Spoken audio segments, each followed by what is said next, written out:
This is In Philosopher's Garb. I'm a Christian theologian, and today I have a short discussion for you from a recent TikTok live stream I did in which I defended partialism, the idea that the persons of the Trinity stand in a part-whole relationship in Yahweh. I defended that against an internet Thomist there on TikTok, so I hope you enjoy. Yeah, I just have a question. So, do you hmm have any disagreements on like regular Trinitarianism, for example, of like Thomism?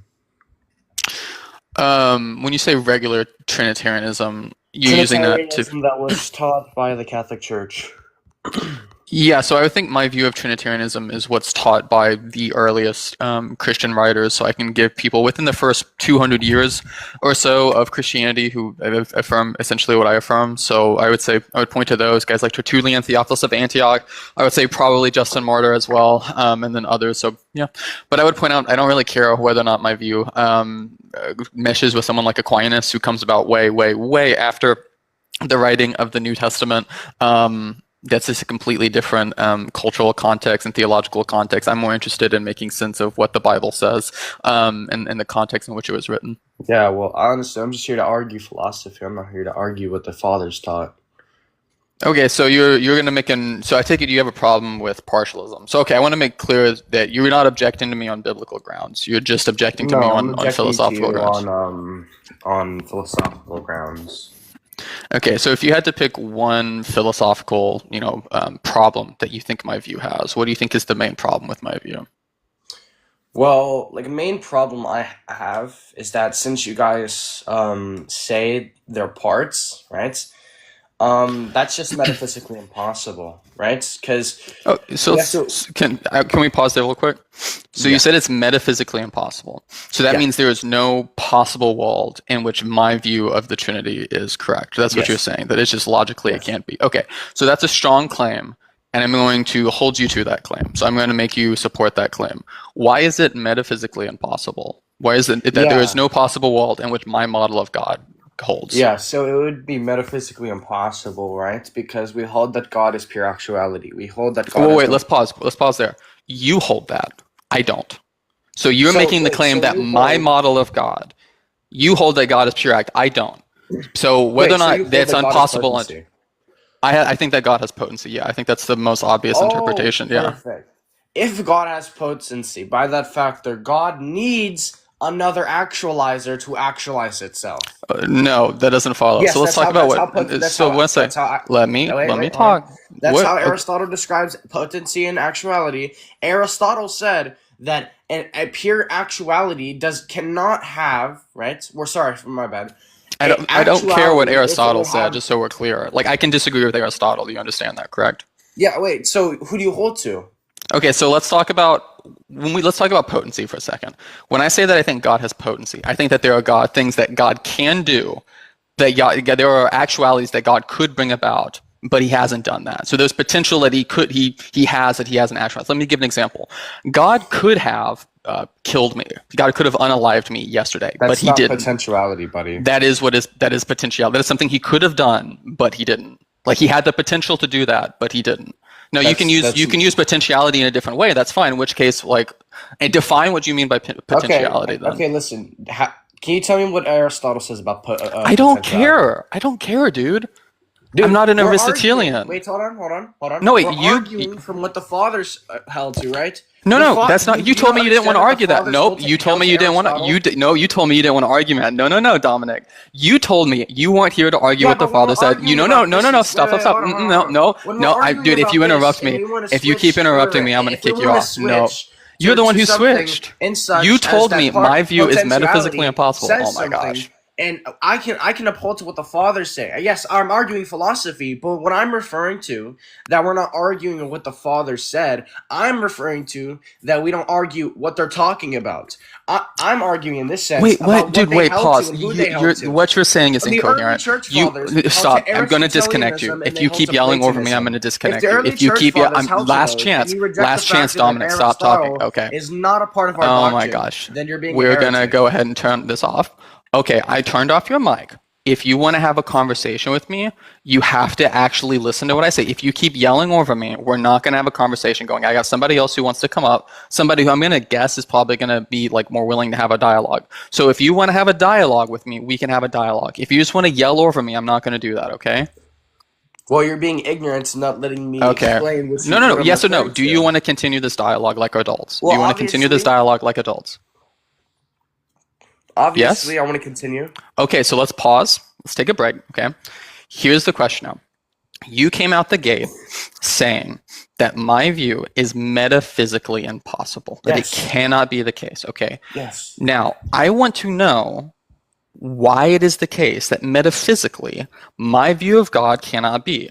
And I will tell you right up, I don't hold to like Aristotelian metaphysics. I don't hold to Thomism. I don't hold to any of that, okay? You don't So have to hold to Thomism. okay, so listen, if you're going to make an argument that my view is, is metaphysically impossible, any of those premises that come from those systems, you're going to have to argue for those systems, okay?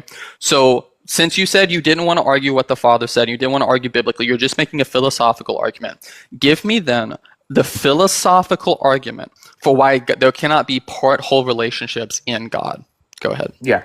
So instead, right? Instead of how do I say it? Instead of interrupting me before I could even finish anything, right? I'm gonna say the same exact thing, right?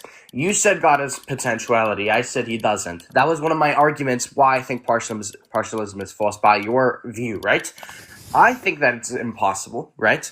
Because I remember you saying God could have done something, correct? Just need a yes or no. Yeah. Yeah, so it's impossible, right? God does not could have done something different. Wait, okay, because wait. that introduces contingency and change. Wait. Pause. No. Wait. You're just just steamrolling stuff. Let's pause there. When I had said a while ago that I gave that as an example of potentiality, you objected and said that's not potentiality. But now it seems like you're saying that is an example of potentiality. So which one is it? Like I'm confused because it seems like you're switching what you're saying like just back and forth. What the example? Okay, yeah, let's do that. Let's define potentiality. Define While ago, potency. I gave potency. I think this is a great place to start. While ago, I gave an example of potency, or what I thought was potency, and it may be that we're using potency different. So this is a good place to start. Okay, the example I gave. Do you think that is a good example of potency? No. Okay. Let me explain what I think potency implies. So give me a brief definition of potency, just in general what potency is. It doesn't even have to be connected to God. Yeah, just in general what potency is. Potency just implies the capacity to be otherwise. Okay, cool. Yeah. So let's go there. So to be otherwise, does that include X has potency if X could have different properties? Is that fair to say? Sure. If you want to run it in a term of like referring to a hypostasis, sure. I'm not talking about hypostasis. I'm not even talking about God right now. So let's say I have a pin, right? This pin has potency if the properties of this pin could be different. So right now this pin has the property of being held in my hand. Sure. Now it has the property of being set on the table. Sure. Okay. I think God has properties, and I think God can have different properties. So if what you mean is potentiality in that sense, I will affirm potentiality in that sense. So now what you need to do is show that God can have different properties is metaphysically impossible. So let's take this one step at a time. So what are we going to refer to like different properties in this sense? What do you mean? Yeah, so you said God can have different properties. Elaborate. Sure. So I think right now, let's see. I think right now God has the property of existing with the world. God has the property of he created the world in the past. However, before God created the world, he didn't have the property of like existing alongside the world. So I don't think he had the property of has created the world prior to creating it. Right now, I think I'm in a personal, loving, hopefully, relationship with God. God didn't have that relationship with me prior. God didn't have that relationship with me 50 years ago because I didn't exist 50 years ago. So on and so forth. So God's properties change based on the actions that he has with the world and his relationship to it and stuff like that. That's my view. And if you want to say my view is metaphysically impossible, I'm welcome to hear that argument, but you need to give me an argument that doesn't just assume that my view is false. Hey, Jadarian. Yeah, so honestly, so this is, do you hold to divine simplicity? No, I'm a partialist. Perfect. Even if you don't hold to divine simplicity, right? You're your argument or your claim that God can have different properties still would still collapse under like reason, for example, right? Because if his properties differ, right, he must be composed of them, which means that his essence would just depend on the union of distinct Wait, parts. let's pause here. Let's pause here. So there's several issues here. First, you're assuming that properties are things that exist and that they would constitute parts of God, which first off, there's really no reason to think that that's the case. This is something that proponents of divine simplicity have continuously asserted, but objectors to divine simplicity have pointed out, like, there's no reason to think this is the case. And there's a wealth of people talking about this very issue in the philosophical literature surrounding this, so I'm not going to let you get away with that. And two, I'm a partialist, so if you say, oh, well, that means God is composed of something, like, I already think that God is composed of three persons, right? Are they, or some way of articulating it. I think there are persons internal to God. So if your whole argument is, oh, well, that means God is composed of something, like, okay, I already think God is composed of something in the sense that he has parts. Like, so you're not getting anywhere. You're not making any headway in your argument. I'm still waiting for where this is metaphysically impossible. Okay, go ahead. Go with it. So, can you agree with the fact that whatever depends on parts cannot be the ultimate source of being? No. No. So there's several questions here. So there's several issues here. So first off, you have the idea that if the whole has parts, that the whole therefore like depends on the parts. Like the parts are kind of ontologically prior to the whole. But ironically, this is something that like not even Aristotle held to. Like this is a Aristotelian concept, which is that wholes are prior to their parts. So since you were wanting to go and talk to me about Aristotle earlier, I'm wondering why now you're switching it up on that. But second, I would point out that. Yeah, so I would say that a entity that has parts, that can be something that exists necessarily, and that can be the ground of all external contingent reality.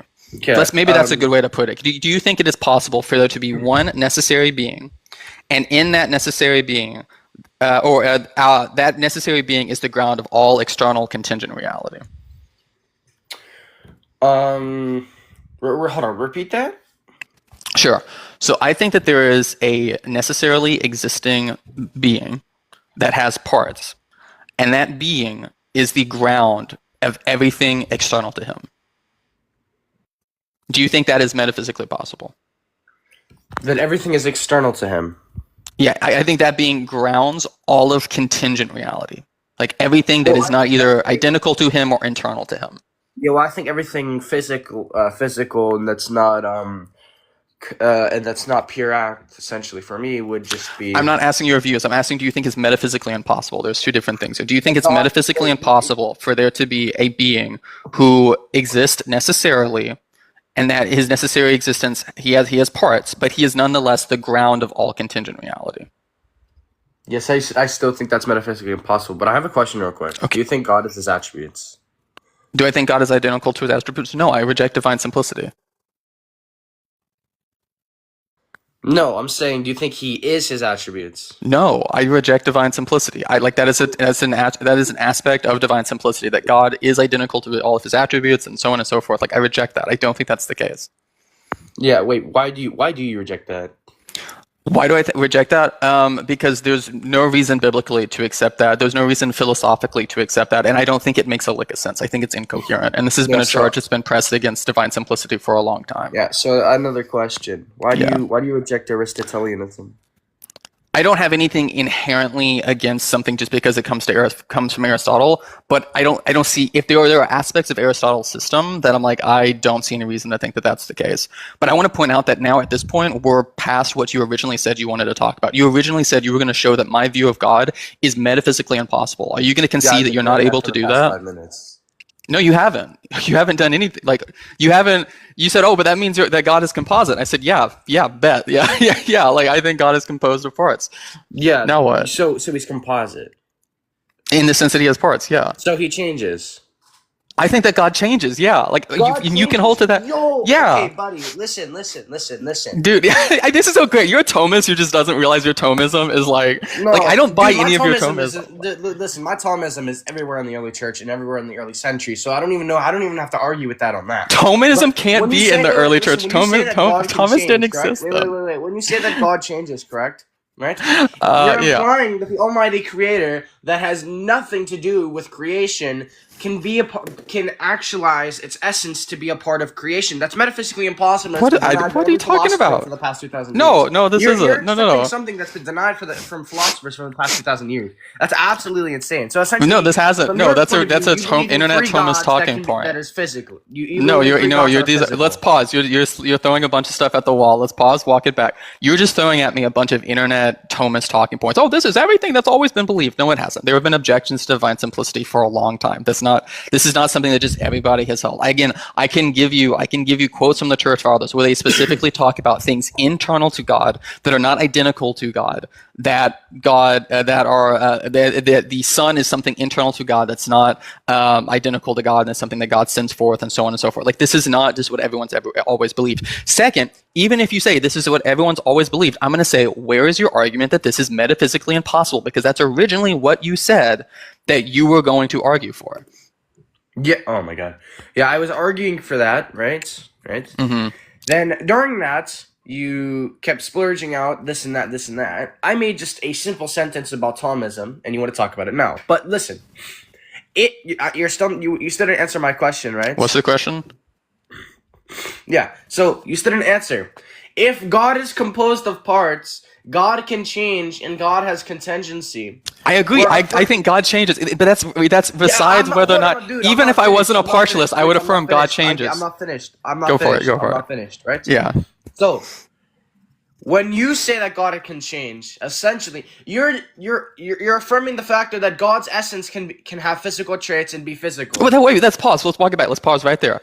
First off, that does not even remotely follow. So let's say that God exists. Yes, it does. What? No, let me elaborate. What does it mean for something to change? For something to change, I would say, is for something to gain or lose properties. So, for instance, if God, let's say God at time t0 has properties x, y, z, then let's say at time t1 God has properties x, y, b, or something like that. So let's say he loses property z and gains property b.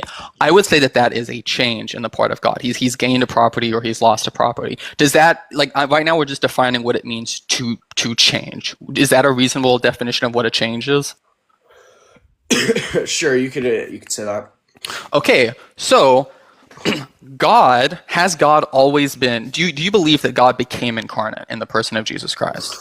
Yes, I believe God became incarnate, but okay, has God eternally been incarnate? Has God eternally been incarnate? I mean, what are you gonna have to define this? Like, would you say that God has eternally been incarnate in?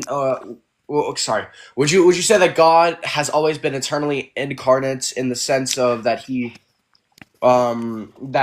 knew he would be incarnating? Or no. Has God always been in a human body? No. Okay, you just affirmed divine change. Everybody give him a round of applause. You just said that God went from having God had the property not incarnate, and then God had the property is incarnate. You just admitted a change. Come on, chat. Hold him through. Hold his feet to the fire. No, it's not. Hey, everybody. I hope you enjoyed that conversation. If you did and you want to know more about how I view God and the Trinity and why I'm a partialist and stuff like that, I recently released a free book called The Lord Appeared, Jesus as Yahweh in the Old Testament. The ebook for this is free on Amazon. I'll have a link to that in the description. I have an entire chapter talking about partialism that you might want to check out. And even if you're not a partialist, I highly suggest this work as a apologetic tool or resource for defending the deity of Christ. So check that out if you're interested. Thanks for hanging out.